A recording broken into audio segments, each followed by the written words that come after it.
한겨울입니다. 오시는 길 춥진 않으셨어요? 네, 다들 따뜻하게 입고 잘 와주신 것 같습니다. 바쁘신 중에도 더큐브 정책 플랫폼 출범식에 참석해주신 더큐브 가족 여러분, 진심으로 감사의 말씀 전합니다. 저는 오늘 행사의 진행을 맡은 아나운서 양지현입니다. 반갑습니다. 네, 그럼 지금부터 더 큰 광주 그랜드 비전이라는 주제로 더큐브 정책 플랫폼 출범식을 여러분의 박수와 함께 시작하겠습니다.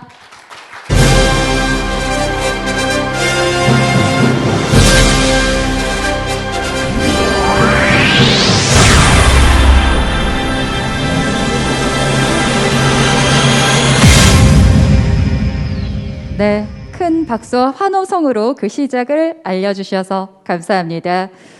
오늘 이 자리가 있기까지 광주의 발전과 따뜻한 성장만을 생각한 1500여일간의 고민이 있었습니다. 더 큰 광주 그랜드 비전을 담은 더큐브 정책연구소 2017년 8월 100여 명의 교수와 전문가가 함께 모여서 시작이 됐습니다. 그동안 광주의 새로운 변화와 준비를 위해서 많은 정책들을 발굴했고요. 또 200명이 넘는 광주의 핵심 싱크탱크로 발전해 왔습니다. 오늘부터는 더 큰 큐브가 되기 위해서 열린 정책 플랫폼 출범식을 오늘 갖게 됐습니다. 이 자리에 참석해 주신 모든 분들 뜻깊은 자리에 참석해 주셔서 다시 한번 감사의 말씀 전합니다.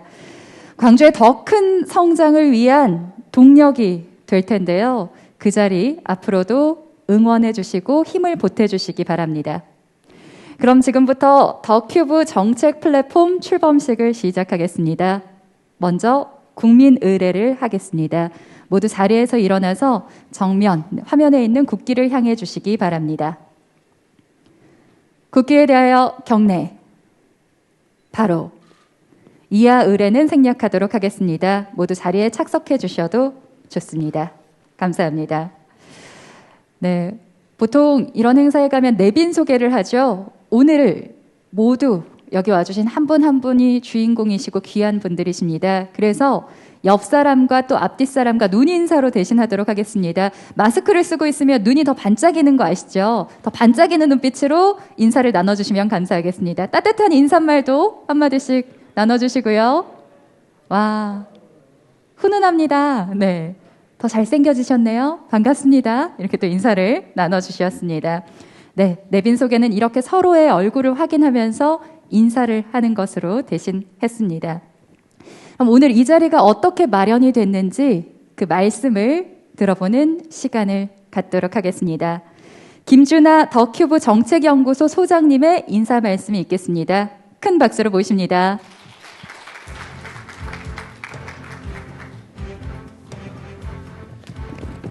네, 반갑습니다.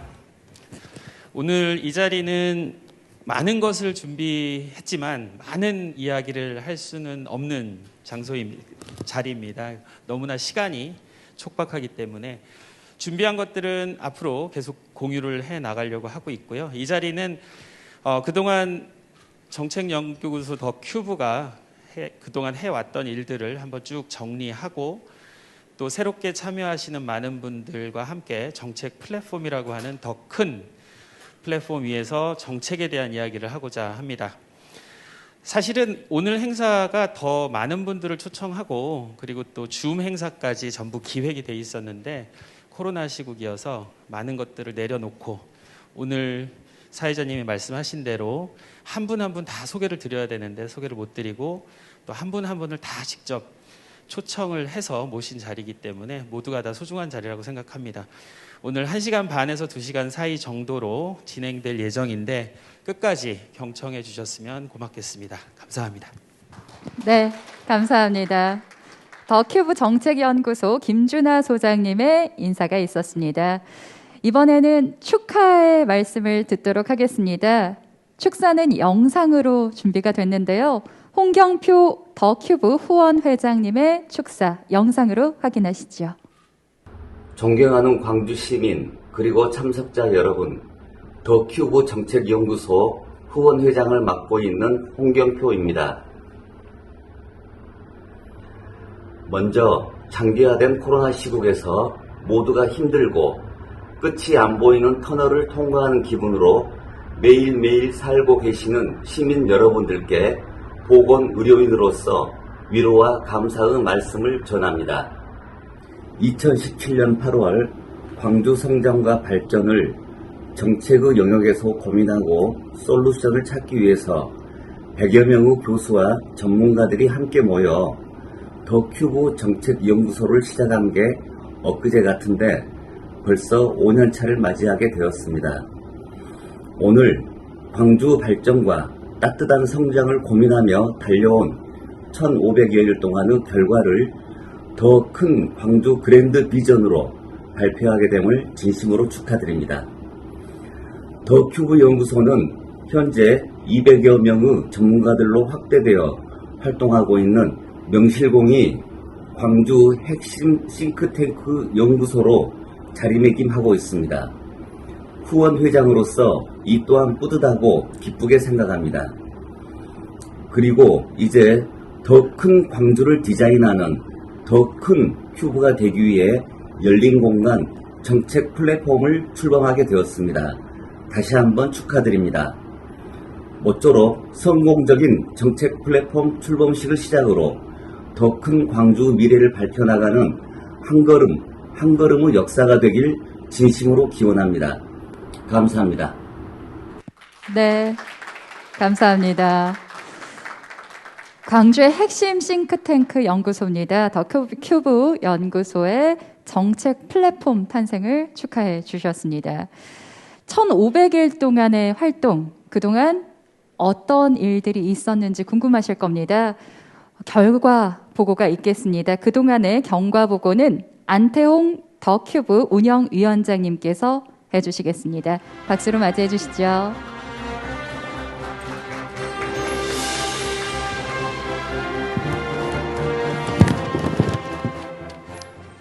네, 안녕하십니까. 더 큐브 운영위원장을 맡고 있는 전남과학대학교 안태홍 교수입니다. 저희 더 큐브는 Culture, Technology, Education, Health, Utility, Business, Energy에 대한 이니셜을 딴 이름이며 이와 같은 분야에 대한 정책을 연구하고 개발하고자 2017년 8월 24일 광주 성장 더 큐브 정책연구소를 성대하게 출범하게 되었습니다. 2017년부터 18년까지 도시재생, 문화, 경제, 에너지, 서민복지, 협치, 지방정부 외교, 부동산, 체육 분야에 대한 사회 각 분야별 정책 포럼을 17회 진행하였습니다. 2019년에는 2020년을 바라보는 광주의 큰 틀을 구축하는 워크숍을 4회 진행하였고요. 2020년부터 2021년까지는 광주 전남을 넘어 호남을 아우르는 광역 상생을 위하여 무한공항, 호남 광역교통망, 500만 광역 경제권, 호남권 초광역 협력 등 더 큐브 상생 토론회를 4회 진행하였습니다. 2021년 9월에는 호남의 미래를 넘어서 대한민국을 여는 337대 공약을 제안하기도 하였습니다. 2021년 12월 오늘 10년 후에 광주를 꿈꾸는 열린 정책 공간 더 큐브 정책 플랫폼을 출범하고자 합니다. 그러면 지금부터 더 큐브가 준비한 동영상을 관람하시겠습니다. 감사합니다.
응원의 박수 한번 부탁드립니다.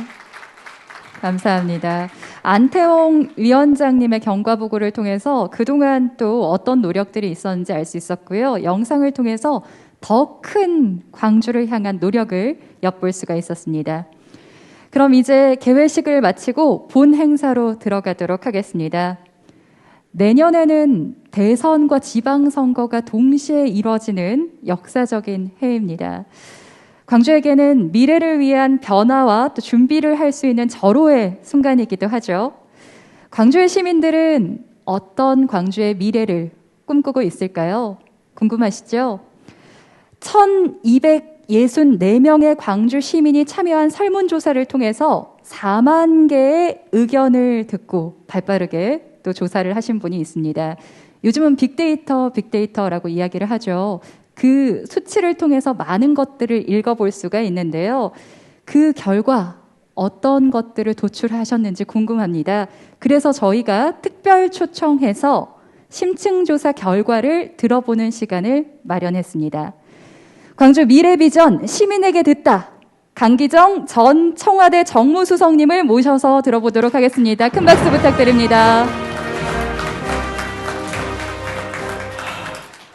네, 덕큐브에서 이렇게 불러주셔서 감사드립니다. 강기정입니다. 오늘은 광주 시민에게 물었습니다. 광주의 미래에 대해서. 오늘 그 질문에 대한 대답, 심층조사, 임대수 조사를 통해서 결과를 발표하게 돼서 기쁘게 생각합니다. 1264명의 광주 시민이 참여하고 400여 개의 의견을 제시해 주셨습니다. 4만여 개의 의견을 제시해 주셨습니다.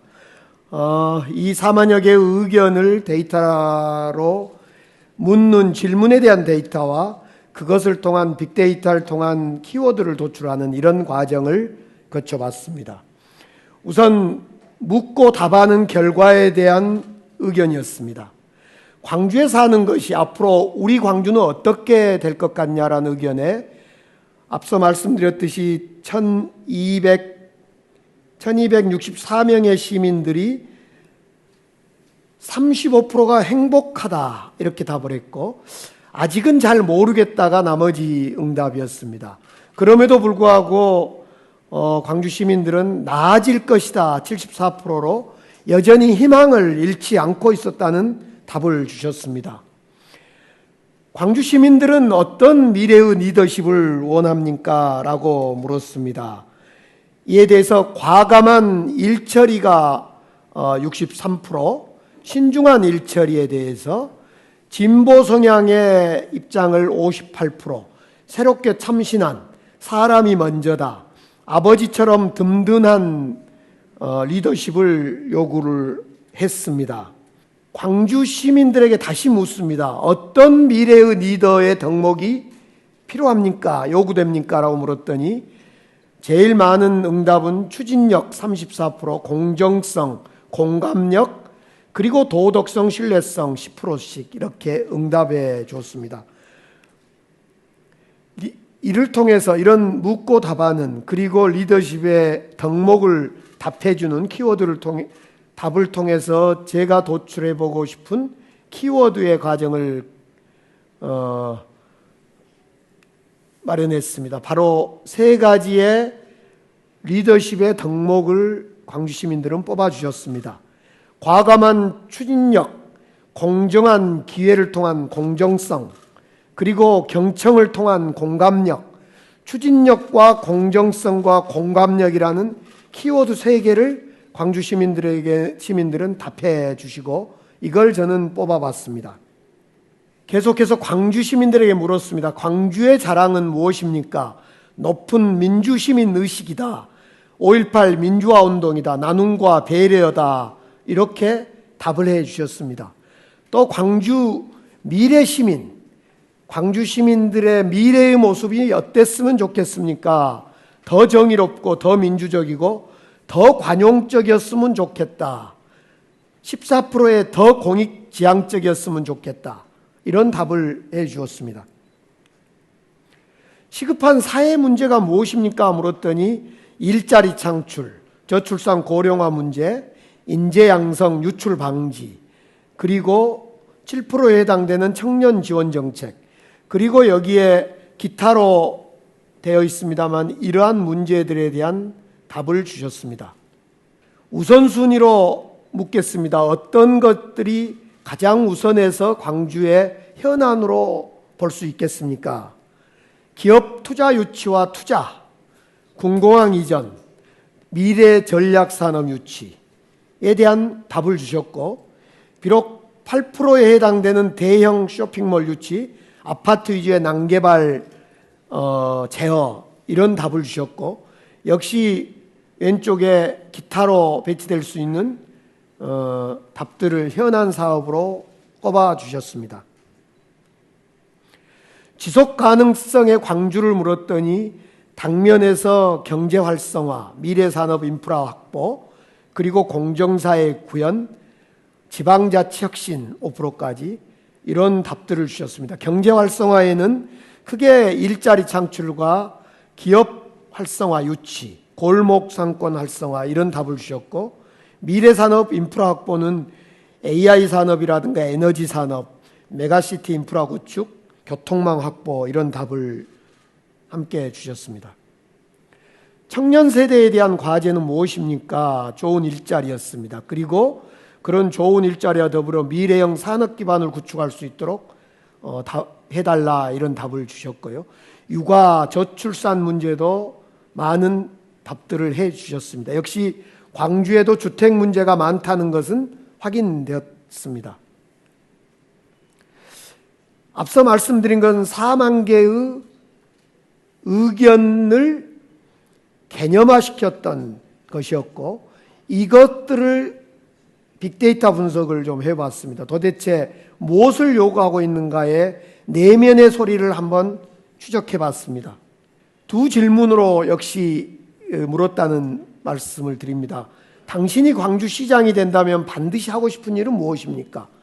미래의 더 큰 광주를 위해 땡땡 광주를 원합니까에 대한 주관식, 객관식 답변 4만 개와 앞서 말씀드렸던 질문에 대한 빅데이터 분석입니다.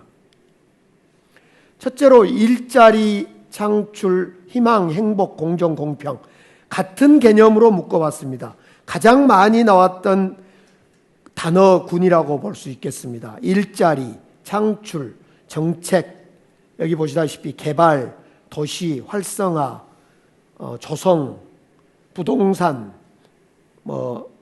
유치, 쇼핑몰, 광주공항 이런 단어들 중에 가장 앞선 단어가 일자리, 창출, 희망, 행복, 공정, 공평.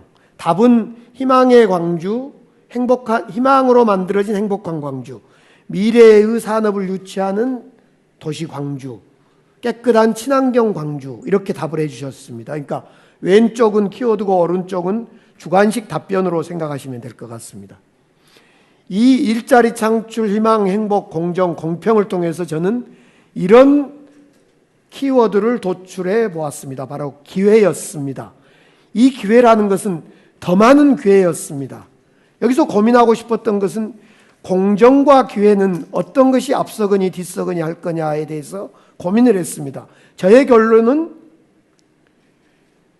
많은 기회, 더 많은 기회가 생기면 공정은 더 넓어지고 더 커진다라는 결론에 도달하게 됐습니다. 그래서 저는 더 많은 기회가 더 공정한 사회를 위한 선결 조건이다라는 결론에 저는 내려서 기회라는 것을 키워드로 뽑아봤습니다.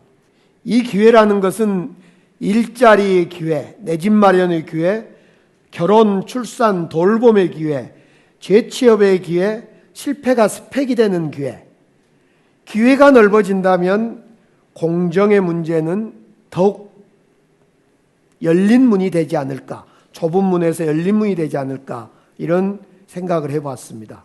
이런 전략적 방향을 통해서 더 커진 기회를 키워드에 하나로 도출해 보았습니다. 두 번째로는 앞서 키워드를 버리고 그 다음에 많이 나왔던 키워드가 활성화, 유치, 발전, 조성, 그리고 문화 활기 이런 군 키워드로 한번 답변으로 한번 묶어보았습니다. 이를 통해서 제가 도출시킨 키워드는 변화였습니다. 변화는 내 삶이 활기찬 변화였습니다. 그 변화의 전략은 앵커 기업을 유치해야 된다. 대형 테마파크 쇼핑몰을 유치해야 된다. 문화예술 영역의 활성화, 스타트업을 활성화시키는 문제를 포함해서 골목 마이스라는 골목 상권을 위한 골목 마이스를 확장시켜야 되겠다라는 이런 전략적 방향을 위한 변화, 내 삶이 더 아름답고 더 좋고 더 올바른 상태로의 변화입니다. 수안지구에 살까 무능지구에 살까에 대한 변화가 아닌 자기의 삶이 한 단계 업그레이드 되는 그런 변화를 이야기할 수 있을 것 같습니다. 앞서 두 키워드와 관련된 연관어를 버리고 세 번째의 남은 연관어로 확장시켜 봤더니 미래, 개선, 혁신, 산업, 깨끗함, 환경, 친환경 이런 단어들이 연관 검색어가 함께 도출됐습니다. 역시 이를 통해서 저는 전환이라는 키워드를 도출해 보았습니다. 전환은 세계의 판이 바뀌는 전환 시대에 대한 광주의 대응입니다. 미래 세상으로 새로운 전환인 것입니다. 여기에서 광주의 판이 완전히 바뀌는 전환이다. 이거 좀 마음에 안 들어서 제가 다시 좀 고쳐봤습니다. 세계의 판이 바뀌는 전환 시대에 그에 대응하는 광주의 대응, 이 전환을 세 번째 키워드로 뽑아봤습니다. 전환은 그렇습니다. 데이터, 에너지, 의과학에 대한 미래 산업을 육성하는 것이자 인재를 육성하고 유치하는 산업이자 미래형 수소차를 비롯한 미래형 도시 인프라를 구축하는 것이고 기후정의를 확보하는 거고 탄소 중립의 도시를 만드는 것이고 궁극적으로 광주형 복지 시스템을 수혜받는 사람과 복지 영역에 참가하는 사람이 모두 복지 영역이 확보되는 이런 광주형 복지 시스템으로 전환, 이것을 전략적 방향으로 잡아봤습니다. 이제 앞서 세 가지 키워드를 도출하는 동안에 연관어를 다 버리고 남는 연관어가 민주화, 정신, 계승, 광주 이런 상생, 나눔, 돌봄과 같은 연관어가 남아 있습니다. 저는 이것은 앞서 기회, 변화, 전환과는 결을 달리하고 질을 달리하는 영역이다 이렇게 생각을 해봤습니다. 이 키워드를 통해서 제가 도출하고 싶었던 것이 광장이었습니다. 광장이란 상품, 사람, 생각, 말이 흐르는 곳이거나 흐르는 것이다 이렇게 정의해 보았습니다. 제가 광장을 조금 길게 말씀드리겠습니다. 광장에 대하여 어쩌면 제가 기회, 변화, 전환이라는 것은 어쩌면 이 광장을 위해서 도출시켰던 키워드이기도 할 것 같습니다. 일상의 민주주의와 맞닿아 있는 단어가 광장입니다.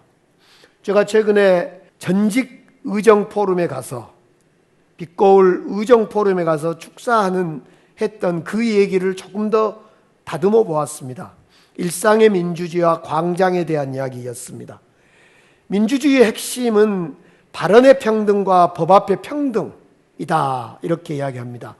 일상의 민주주의란 그런 의미에서 우리 일상에서 늘 구성원들 간의 평등을 추구하는 우리 삶의 영역에서 발언의 기회를 고르게 부여하고 그렇게 함으로 부여된 합의된 규범에 함께 평등하게 종속된 것이다 이렇게 정의해 볼 수 있을 것 같습니다.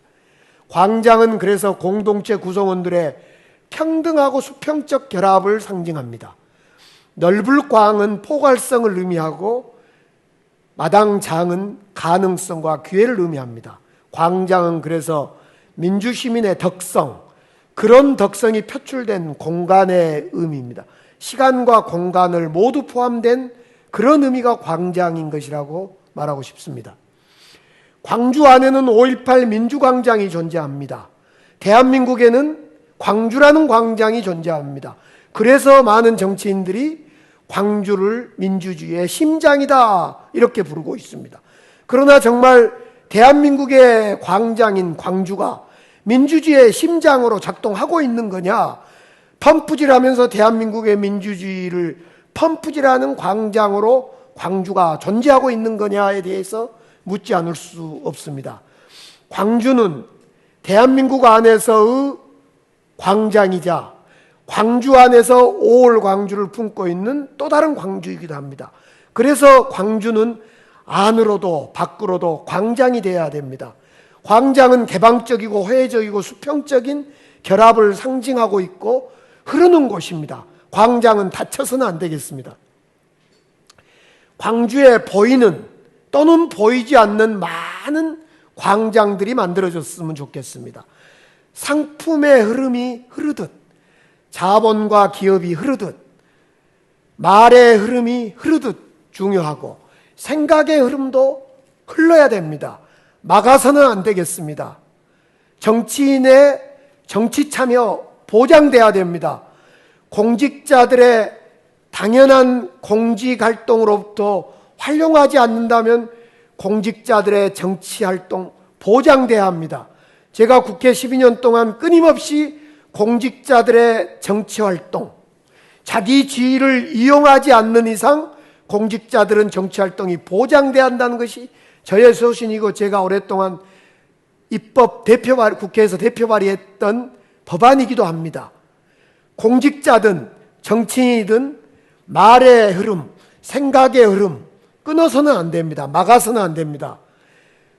사실상 권력이란 마키아벨리에 의하면 흐름의 통제에서 권력이 생겨난다고 합니다.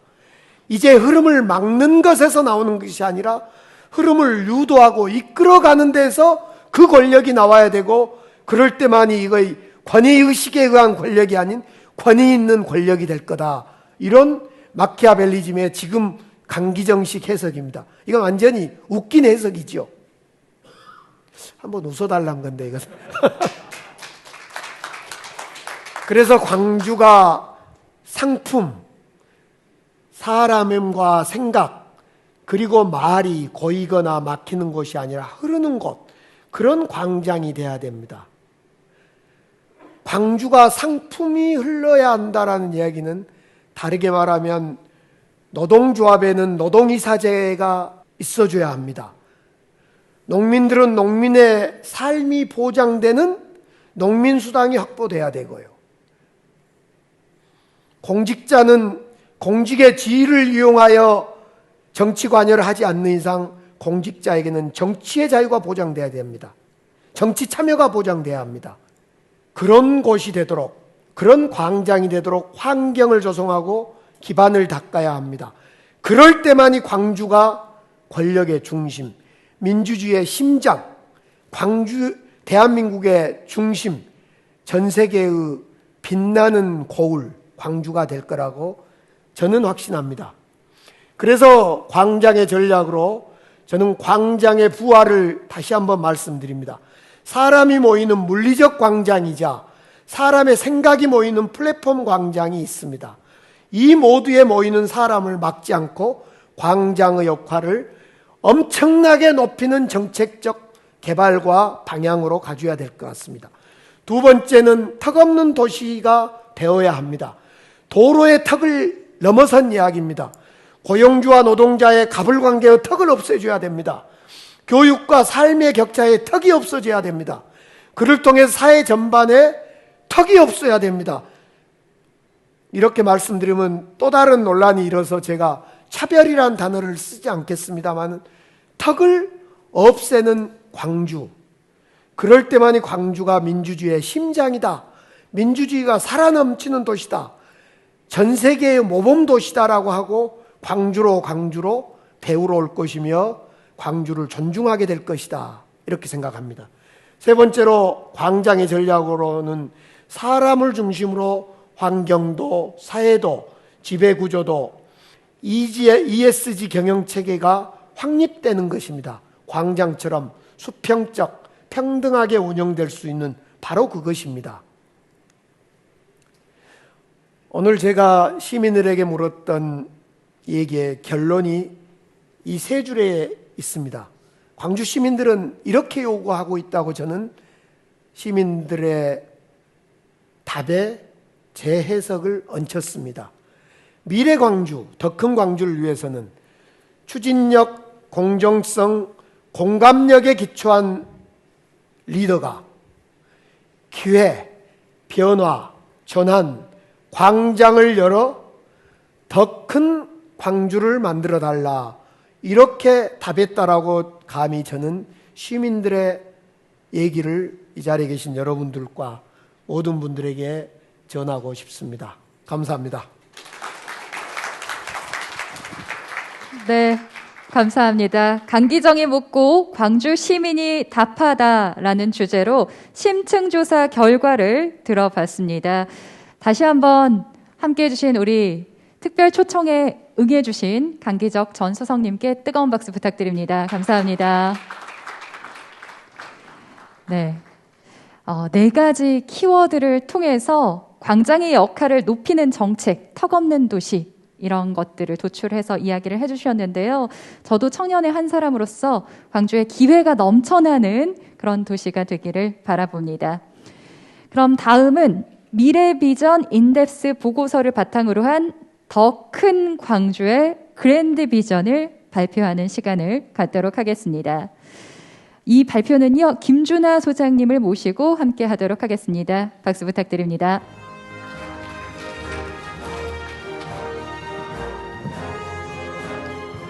네, 수석님, 인덱스 조사 하시느라 수고 많으셨습니다. 얼마 전에 우리가 이제 더 큰 광주라는 캐치프레이즈를 던지면서 우리는 어떤 고민을 해야 하느냐, 그리고 미래 광주는 어떤 모습이어야 하느냐를 고민하는 그런 티타임이 좀 있었습니다. 그래서 우리는 오늘 이 자리에서는 여러분에게 미래 광주는 이렇게 가야만 한다, 갔으면 좋겠다라고 하는 어찌 보면 날것의 데이터를 던지려고 합니다. 하지만 많은 이야기가 있으니까 주의 깊게 들어주시면 좋겠습니다. 더 큰 광주를 위한 그랜드 디자인을 설명드리겠습니다. 과거의 광주는 지역민들에게 새로운 꿈, 그리고 희망의 도시였습니다.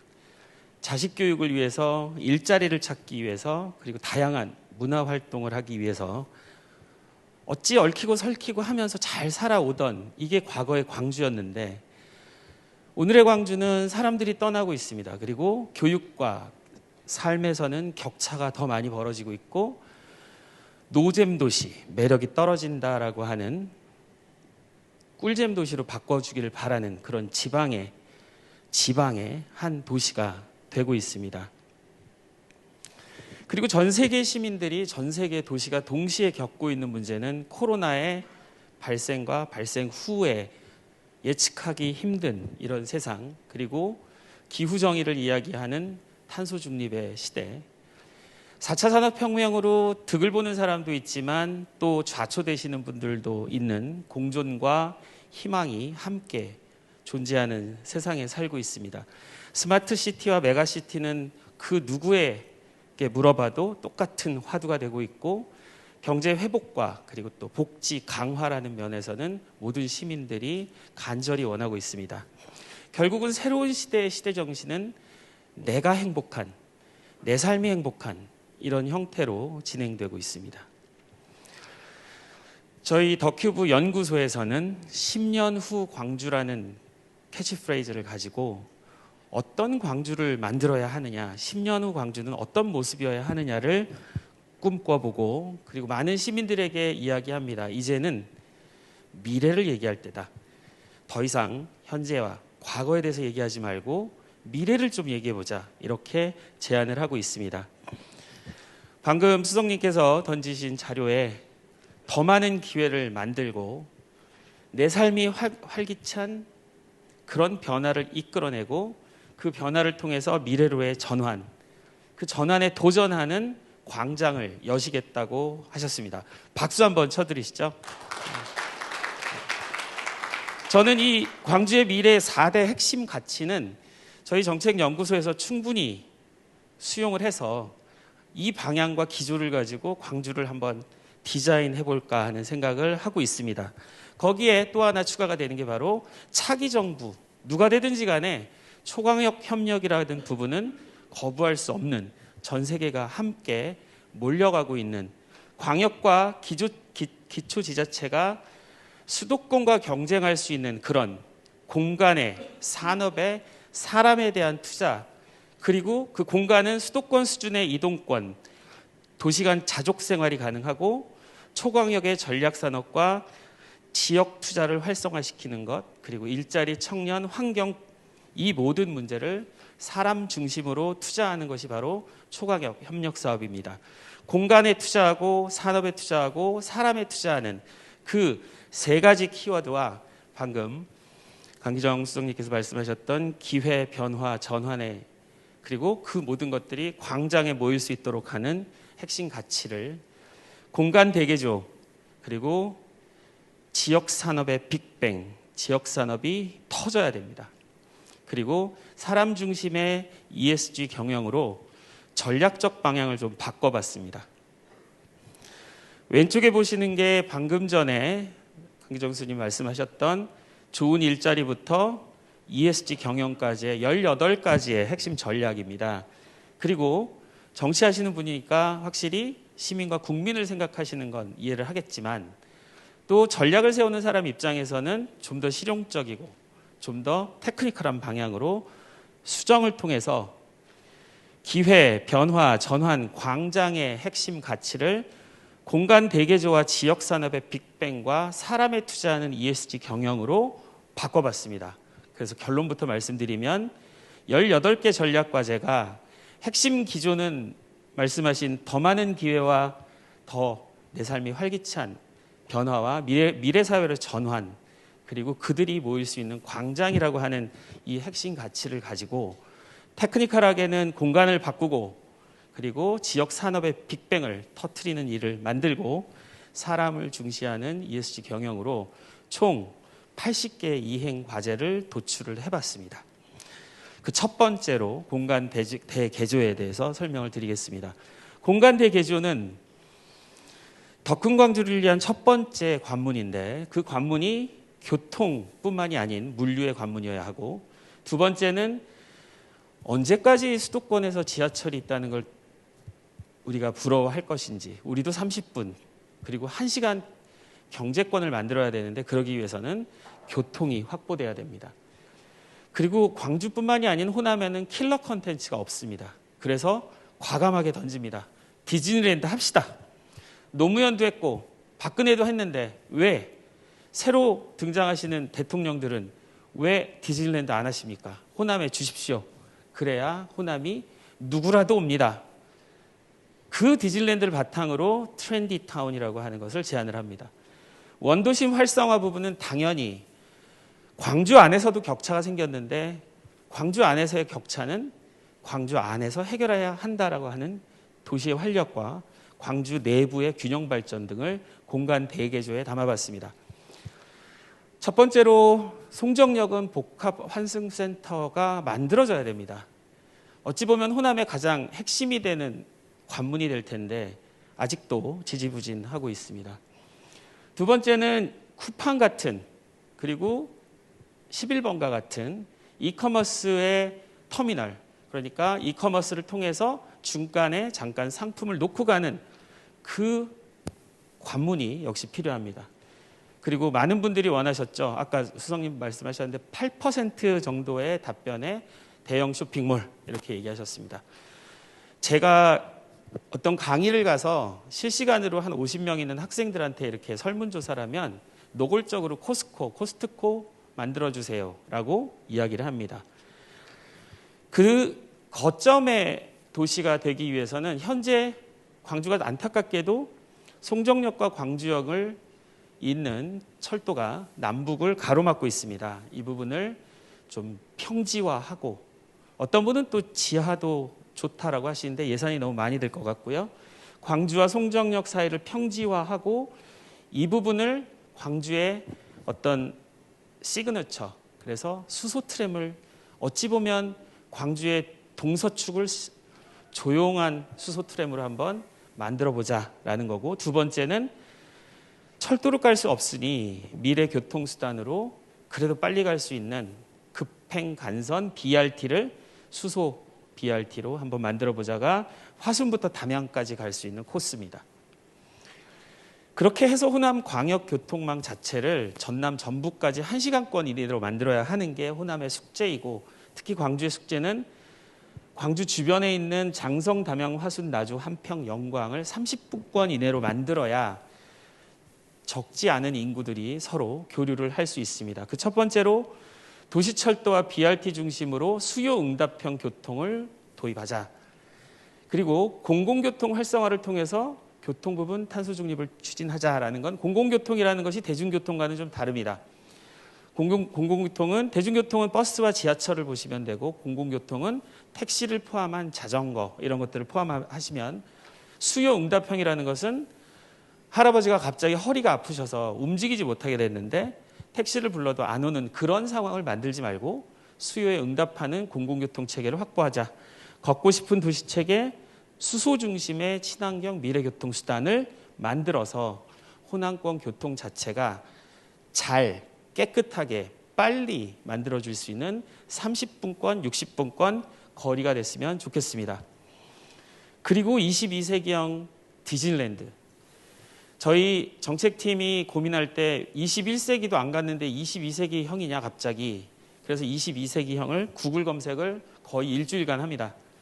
아무도 쓰지 않은 단어라서 썼습니다. 20세기 팍스처럼 22세기형 디즈니랜드 한번 유치해 보도록 해야 합니다. 그 안에 메타버스라고 하는 테마파크가 가상과 현실이 같이 공존하는 디즈니랜드로, 그 주변을 호텔 레지던스로, 그리고 그 주변을 그렇게 원하는 복합 쇼핑몰, 코스코, 아이키아 이런 것들이 다 한꺼번에 들어올 수 있는 그런 트렌디 타운, 그리고 그 안에서 스포츠 여가 활동을 할 수 있는 스포츠 여가 시설이 모두 모여 있는 곳이, 제안하건대 광주공항, 군공항이 빨리 빠지고 그쪽이 되었으면 좋겠다. 그렇지 않으면 어등산도 있고, 그렇지 않으면 전남방직도 있고, 그렇지 않으면 화순, 광주 바깥도 좋다. 제발 좀 호남의 미래를 디즈니랜드 관문으로 한번 시작해보자라는 제안입니다.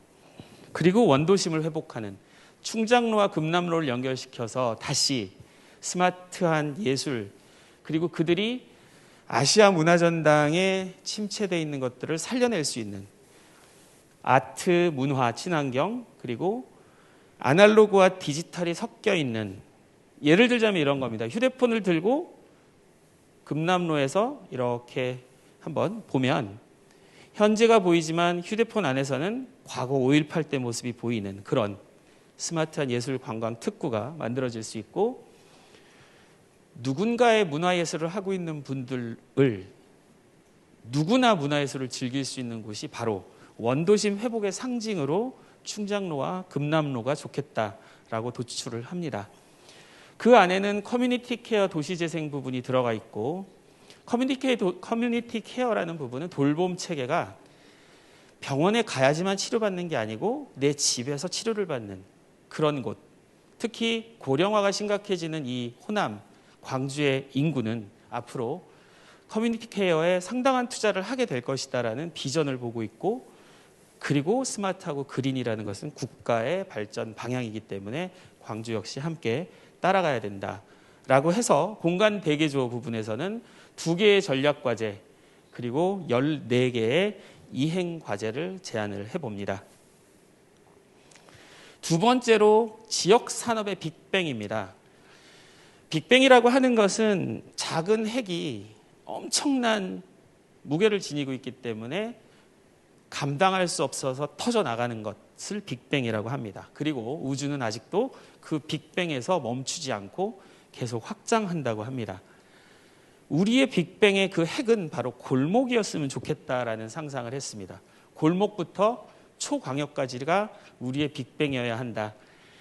그리고 초광역으로 가서는 국가와 광주가 먹고 살 수 있는 혁신적인 산업들이 도출이 돼야 되고, 그러면서 광주가 미래 거점화가 되고, 그 안에서 광장에서, 오늘 말씀하신 걸 제가 잘 써먹고 있습니다. 그 광장에서 공익적 가치를 현실화 해낼 수 있는 일들이 바로 지역 산업의 빅뱅이 되었으면 좋겠습니다.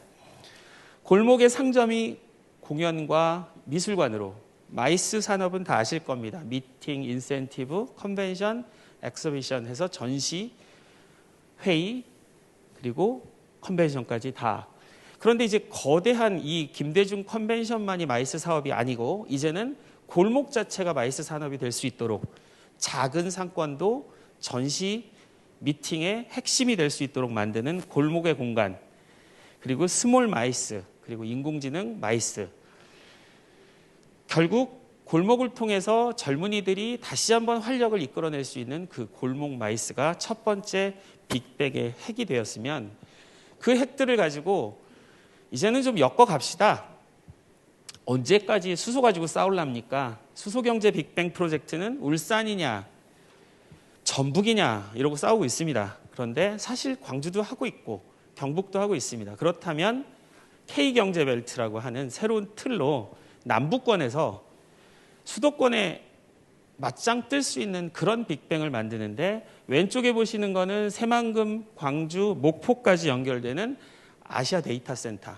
중요합니다. 이유는 호남이 재생에너지 데이터가 가장 많이 발생할 곳이기 때문에 현재로서도 구글이나 아마존 같은 곳에서 재생에너지 데이터를 호남에 데이터 센터를 호남에 구축해 보고 싶어 합니다. 수소경제 설명드렸고, 마지막에는 제재조 산업입니다. 남부권 벨트 자체가, 밑에 있는 남부권이 경남, 전남 제조 산업으로 먹고 살았는데, 이제 제조 산업도 특히 이번 코로나 이후로 침체되고 있는 부분을 좀 더 스마트하게, 그리고 다시 제조업이 일어날 수 있는 순환형 제재조 사업으로 K벨트를 빅뱅으로 이끌어보자라는 부분이고, 지역 산업의 재가치화 부분들은 여러분이 잘 알고 있는 내용들이라 넘어가겠습니다. 그리고 공익적 가치를 중요시하는 광주, 그 광주가 지역 빅뱅의 핵심이 됐으면 좋겠다라는 부분으로 광주형 일자리 성공했습니다. 겉으로 보기에도 성공했고 소문에도 성공을 다 했습니다. 그러면 이제 도약을 해야 됩니다. 도약을 하기 위해선 다음 단계의 장단점 분석, 그게 바로 광주형 일자리는 돈을 공유하는 걸 넘어서서 이제는 주거, 문화, 교육, 여가가 한꺼번에 결합된 광주형 일자리 시즌2가 필요합니다. 공익적 가치 보장이 보장돼야 되는, 그리고 생활선이 더 높아져야 되는, 노동수당 말씀하셨고, 농민수당 말씀하셨고, 그리고 예전처럼 새마을 운동한다고 동네 돌아다니면서 쓰레기 주었는데 착해, 그리고 상장 하나 주는 게 아니고 참여소득이라고 하는 공익을 위한 일을 했을 때는 보상을 받을 수 있는 그런 광주가 됐으면 좋겠고, 지금은 보편적 복지에 머물러 있는 이 복지 생활선이 종사자도 수혜자도 모두 다, 아까 광주형 복지 시스템 말씀하셨습니다. 좋은 제안을 하셨고, 광주형 복지 시스템이 광주형 일자리만큼 다시 태어나야 될 필요성이 있는 그 상황입니다. 그리고 먹거리는 농민과 시민이 함께 갈 수 있는 푸드 플랜이 충분히 있는데 잘 안 되고 있습니다.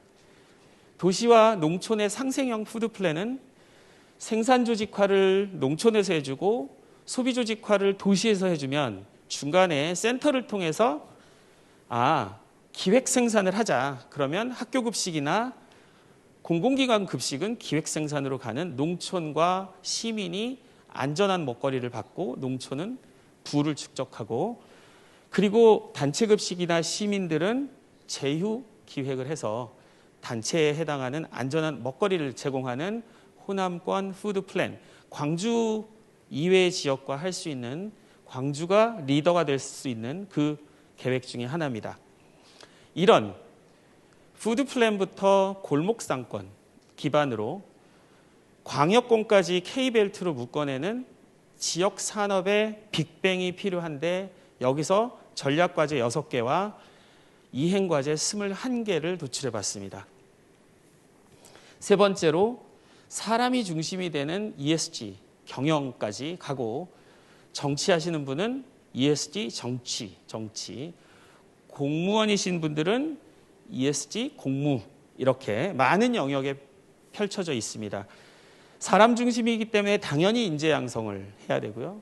그리고 기후에 소외된 자, 에너지 빈곤층의 기후 정의가 필요하고 이제 반려동물도 내 가족이다라고 하는 반려동물과 함께 가는 원헬스 그리고 마지막으로 광장이라고 하는 부분 광주만이 지닐 수 있는 정신 그리고 그 광장을 통해서 모든 것들이 턱 없이 갈 수 있는 부분을 추가했습니다. 그래서 사람 중심의 ESG 경영, 정치, 공무 모든 것들이 설명될 수 있는 그런 광주가 됐으면 좋겠다의 첫 번째가 세상에서 가장 큰 학교입니다. 교육은 학교 안과 학교 밖 교육이 있는데 언제까지 이걸 나눌 것인가? 이제 아이들은 학교 안에서 공부하는 것보다 집안에서 공부하는 게 더 익숙해지고 있습니다. 코로나 때문에 만들어진 상황인데 학교뿐만이 아니고 마을 전체가 학교인 그런 큰 학교. 두 번째는 현실만이 학교인 것이 아니고 가상도 학교가 될 수 있는 더 큰 학교. 그리고 세 번째는 이제는 대학의 네임밸류 그렇게 중요하지 않다. 내가 하고 싶은 일을 우리 학교에 없다면 다른 학교에서도 배울 수 있는 공유대학 개념이 지역에서 먼저 시작했으면 좋겠다라고 하는 세상에서 가장 큰 학교의 개념입니다. 두 번째는 아직도 연탄을 쓰고 계시는 분들 저는 광주에서 제일 먼저 연탄 제로 도시 이런 거 한번 선언했으면 좋겠습니다. 에너지 빈곤층이라고 하는 부분은 겨울이 되면 늘 나타납니다. 그리고 어쩔 수 없이 연탄을 받으셔야 됩니다. 이런 화석연료의 대표라고 할 수 있는 석탄, 연탄을 광주가 먼저 이 에너지 빈곤 취약계층을 제로화하는 일을 한다면 상당히 시그널이 상징적으로 좋겠다라는 부분이고 두 번째는 공원을 자꾸 만들 것이 아니고 낙후된 지역을 잘 바꿔주는 공원으로 가는 조금만 더, 한 번만 더 아무도 소외받지 않는 정의로움을 기후변화가 가르쳐 줄 수 있도록 생태보건과 재구조화를 새로운 공원을 찾지 말고 낙후된 곳을 공원으로 바꿔주는 그런 정책도 필요할 것이다. 그게 바로 기후정의다. 세 번째는 그린블루 네트워크라고 하는 것이 물과 기후에 따라서 어떤 정책을 만들어내야 하는가 하는 부분인데 늘 우리는 새 아파트를 지으려고 그러고 새 집을 지으려고 그러고 새 커뮤니티를 개발을 하려고 하는데 당장 내 옆에 침수된 지역, 농성동, 침수 지역이 있고 상습 침수 지역이어서 교통도 막히는 상황에 그 낙후성을 언제까지 들고 갈 것인가라는 부분이 기후변화에서 가르쳐주는 저스트, 정의로운 탄소 중립입니다. 세 번째로는 턱없는 도시 인프라는 당연히 필요하고 이건 장애인 이동권이고요. 그 턱은 말씀하신 대로 더 추가해 보겠습니다. 도로의 턱뿐만이 아니고 격차의 턱, 또 뭐 말씀하셨죠? 무슨 턱 하나 더 말씀하셨습니다. 그 턱들도 추가를 해보려고 합니다. 그리고 어린아이들이 집 앞에서 놀 수 있는 건강한 인프라를 만들고 그리고 마지막으로 종사자도 수혜자도 복지선이 높아지면서 종사자는 임금을 복지 혜택 이상으로 받을 수 있는 보편적 복지 생활선이 높아지는 그런 광주형 복지 시스템이 나왔으면 좋겠다라고 생각합니다. 마지막으로 주거 문제는 왜 우리는 주거 문제에서 25평, 35평, 45평이라고 하는 규격화된 천편일률적인 그런 아파트를 원하는가? 다양한 아파트를 만들 수도 있고 다양한 커뮤니티를 만들 수 있는 그리고 이제는 자산보다는 사는 바이보다는 리브하는 그런 집으로 커뮤니티를 만들고 양질의 평생주택 그리고 다양한 세대와 만날 수 있도록 하는 이웃의 개념을 도입하고 원도심 중심의 고밀도 개발을 이제는 좀 다양화하면서 또 여러 면에서 상상력이 발휘될 수 있도록 용적률 탄력제도 검토를 해볼 필요가 있다 생각을 합니다. 어느 정도를 공익에 투자를 해줄 것이냐라는 부분에 공익적 수익이 많이 난다면 용적률 탄력제도 충분히 고민해 볼 만한 상황입니다. 그리고 광장의 부활은 수석님께서 말씀하신 내용들을 제가 한번 자료를 통해서 정리를 해봤습니다. 반복적이어서 넘어가겠습니다. 결국 사람을 중심으로 하는 ESG 경영, 정치, 공무, 생활 이 모든 것들이 10개의 전략과제로 묶여지면서 총 45개 이행과제로 광주에는 필요하다라고 생각을 합니다. 그렇게 만들어진 것이 바로 18개의 전략과제, 공간대개조, 지역산업 빅뱅, 사람 중심을 바탕으로 만들어지는 80개의 이행과제입니다. 이어서 다음 이야기를 계속 이어가겠습니다. 오늘은 저희가 이 80개를 소개드리면서 그 디테일한 부분은 여러분과 함께 가져가려고 합니다. 그 디테일은 80개의 과제가 이제는 제목만 던져진 상태다. 그리고 충분히 바뀔 수 있다. 하지만 광주 전체를 한번 조망해보고 하늘에서 바라보는 광주 전체의 모습은 어떨까 하는 데는 80개가 충분하다라고 생각합니다. 그 80개를 오늘 이 자리를 통해서 더큐브 정책 플랫폼에 얹히고 여러분이 함께 참여하는 그리고 전문가들이 함께 수기하는 과정을 통해서 정책 메이커톤을 시작하려고 합니다.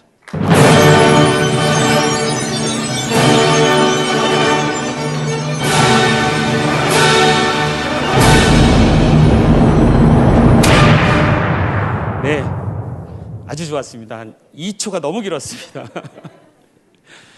변화와 준비, 그리고 늘 언제나 날샐 준비 하십시오, 여러분. 그리고 전문가들과 함께 날새면서 광주를 바꿔볼 시간, 그리고 새롭게 디자인할 시간이 오늘로 시작이 됩니다. 제 발표는 여기서 마치겠습니다. 감사합니다, 여러분. 네, 감사합니다. 오늘입니다. 12월 20일 더큐브 정책 플랫폼에서 정책 메이커톤이 시작됐습니다. 김준하 소장님께서 또 긴 발표를 마쳐주셨는데요. 궁금한 점들이 있는 점들은 앞으로 또 자유롭게 나눠주시면 감사하겠습니다. 코로나19로 더큐브 전체 가족들은 참석하지 못하셨습니다. 오늘 자리에 함께 해주신 분들이 나머지 분들을 대신해서 자유롭게 또 앞으로의 계획이나 방향, 소감 등에 대해서 대화하는 시간을 오늘 이 시간 개회식을 마치고 나서 자유롭게 가져주시면 감사하겠습니다. 그럼 이것으로 모든 행사를 마치겠습니다. 앞으로 더 큰 광주를 위한 발걸음에 함께 힘이 되주시기를 부탁드립니다. 오랜 시간 동안 출범식에 참여해주신 모든 분들 감사합니다. 뜨거운 박수로 마무리하겠습니다. 감사합니다.